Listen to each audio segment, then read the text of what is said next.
Assalamualaikum warahmatullahi wabarakatuh. Nama saya Aida Fauzia dari 11 MIPA 3. Saya akan menjelaskan pengertian integrasi nasional menurut Kamus Besar Bahasa Indonesia dan para ahli.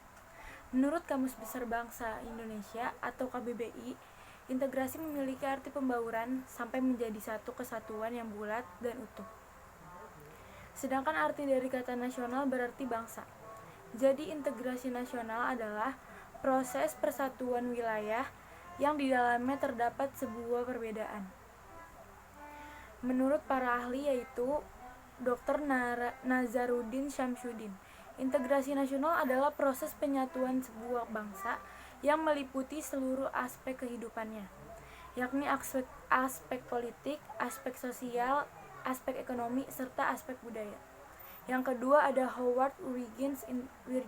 Integrasi nasional merupakan penyatuan bagian yang terpisah dari masyarakat menjadi kesatuan atau keseluruhan yang lebih utuh, atau memadukan seluruh masyarakat kecil yang jumlahnya banyak menjadi satu kesatuan bangsa. Terima kasih. Kemudian integrasi menurut para ahli. Yang pertama menurut Sujati Jiwadono. Menurut Sujati Jiwadono, integrasi adalah cara bagaimana kelestarian nasional yang dalam arti luas dapat didamaikan dengan hak menentukan nasib sendiri.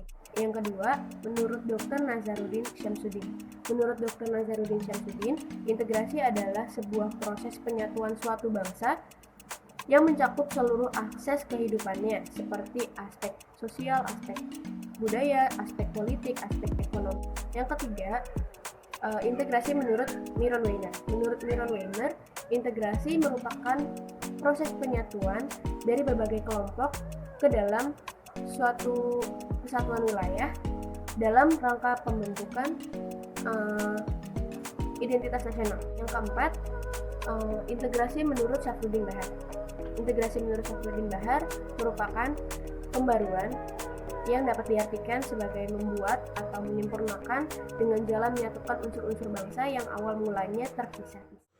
Assalamualaikum warahmatullahi wabarakatuh. Perkenalkan, nama saya Nabila Ratu Fitria dari kelas 11 MIPA 3. APBN 2021 berisi tentang 1. Penanganan kesehatan. Yang ditempuh pemerintah dalam penanganan kesehatan ini yaitu yang diutamakan dan difokuskan pada vaksinasi COVID-19. Anggaran yang berkaitan dengan penguatan sarana dan prasarana kesehatan, laboratorium penelitian, dan pengembangan sangat dibutuhkan. Yang kedua, perlindungan sosial, terutama bagi kelompok yang rentan dan kurang mampu pemulihan ekonominya. Yang ketiga, ada pemulihan ekonomi. Pemerintah akan memberikan dukungan yang lebih besar bagi perkembangan dunia usaha, khususnya di sektor usaha mikro, kecil, dan menengah. 4. Membangun fondasi yang lebih kuat dengan melakukan reformasi struktur, baik di bidang kesehatan, pendidikan, perlindungan sosial, dan lain sebagainya. Terima kasih. Wassalamualaikum warahmatullahi wabarakatuh. Nama saya Melia Kamal dari kelas 11 MIPA 3. Konsep integrasi nasional. Konsep integrasi nasional terbagi dua, yaitu secara vertikal dan secara horizontal. Konsep integrasi nasional secara vertikal mencakup bagaimana mempersatukan rakyat dengan pemerintah yang hubungannya terintegrasi secara vertikal. Konsep ini juga mencakup bagaimana menyatukan pemerintah pusat dan juga pemerintah daerah. Yang kedua, konsep integrasi nasional secara horizontal. Konsep ini mencakup bagaimana menyatukan rakyat Indonesia yang tingkat kemajemukannya cukup tinggi. Bagaimana membangun identitas kebangsaan yang sama meski masyarakat memiliki jati diri, golongan, agama, etnis, dan lain-lain yang berbeda. Syarat-syarat integrasi nasional yaitu ada 3. Yang pertama, masyarakat merasa kalau mereka bisa dan berhasil mengisi kebutuhan masing-masing orang. 2. Terciptanya kesepakatan bersama mengenai norma-norma dan nilai sosial yang dilestarikan dan dijadikan pedoman. Yang ketiga, norma-norma dan nilai-nilai sosial itu dijadikan aturan pasti dalam melakukan integrasi sosial. Faktor pendorong integrasi nasional. Yang pertama, faktor sejarah yang menimbulkan rasa senasib dan seperjuangan.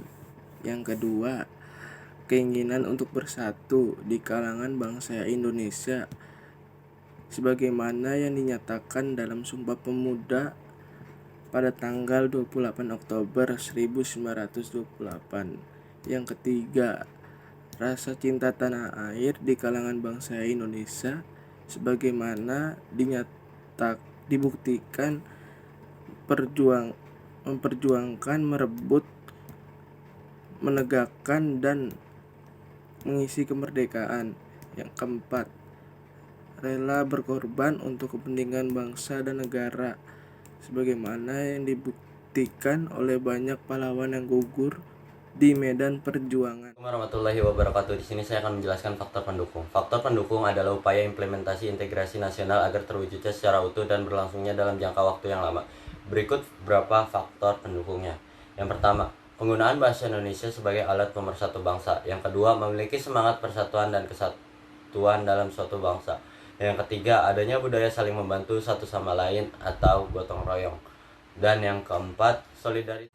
Assalamualaikum warahmatullahi wabarakatuh. Nama saya Difata Fikiswi dari kelas 11 IPA 1 nomor absen 12. Di sini saya akan menjelaskan sedikit tentang penghambat integrasi nasional di Indonesia. Yang pertama, masyarakat Indonesia beraneka ragam. Masyarakat yang ada sangat beraneka ragam, mulai macam-macam kelompok, suku, agama, ras, dan golongan lainnya. Bahkan tercatat ada ribuan suku bangsa di Indonesia yang membuat integrasi nasional menjadi terhambat karena mencoloknya perbedaan yang ada. Yang kedua, wilayah Indonesia yang luas. Wilayah negara Indonesia yang begitu luas juga dapat menghambat integrasi nasional. Seperti diketahui, Indonesia merupakan negara kepulauan yang memiliki lebih dari 17.000 pulau dan dipisahkan lautan luas. Yang ketiga, kuatnya paham etnosentrisme. Etnosentrisme adalah fanatisme suku bangsa yang mempersepsikan kebudayaan yang dimiliki lebih baik dari kebudayaan lainnya. Hal ini membuat tiap suku di Indonesia menganggap bahwa kebudayaan lebih baik dari suku lainnya. Kondisi tersebut bisa menjadi ancaman integrasi nasional. Yang keempat, tidak meratanya pembangunan. Dengan wilayah Indonesia yang begitu luas, tantangan dalam melakukan integrasi nasional ialah adanya ketimpangan pembangunan. Daerah di Pulau Jawa dan Indonesia bagian barat mungkin cenderung lebih maju pembangunannya daripada wilayah Indonesia Timur. Hal tersebut dapat menimbulkan rasa tidak puas bagi sebagian pihak.